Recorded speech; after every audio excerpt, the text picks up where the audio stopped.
Good morning. It's March 8th, 2021, and I want to welcome you to Lord of Life for this daily devotion. We offer a daily devotion each morning at 11:30, and we're glad you join us. I'm Rob Henderson, one of the pastors here. Yesterday afternoon, I was on a short hike. It was a beautiful but brisk afternoon. I was enjoying the hike, and then I turned, and I was walking into the wind, and suddenly it was bitter. As I walked along, my eyes watering, hoping it would die down, I thought of the days not too far off when the sun will be hot in the sky and I will long for a cool breeze.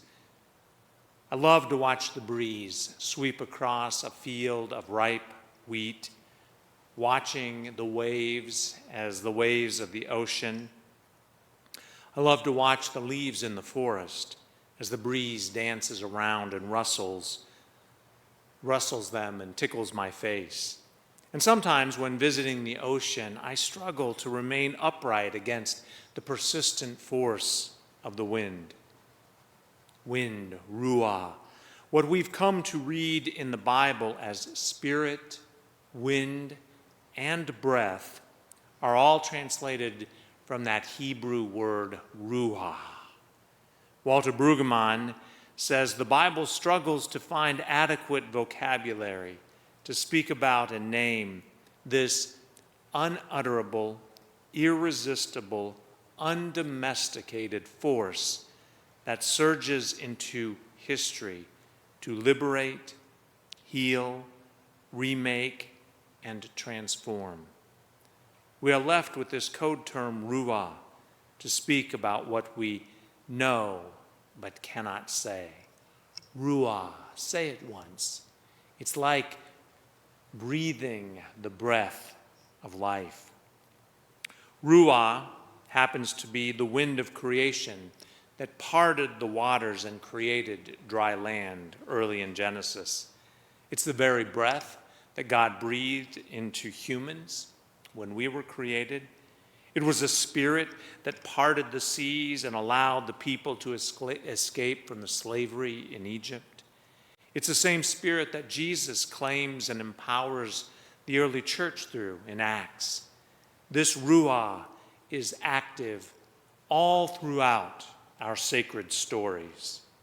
As God's children, you and I, are filled with the divine breath.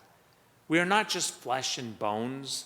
We have divine holy breath within us. Just as in Ezekiel, the dry bones did not live until the Spirit filled them, so too we cannot live unless we fully recognize that we carry within us the holy breath of God, ruah. In this year of COVID, we have learned, if nothing else, to treasure this thing that we so often take for granted, this breath of life.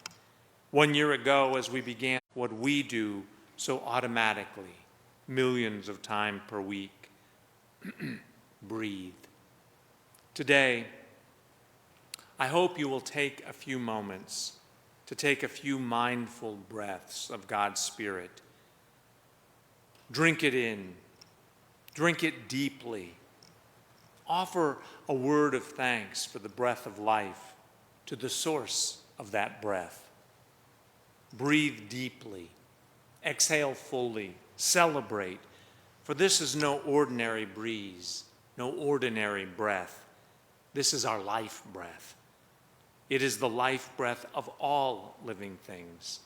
At the beginning of our Lenten journey, you may recall in Genesis 2,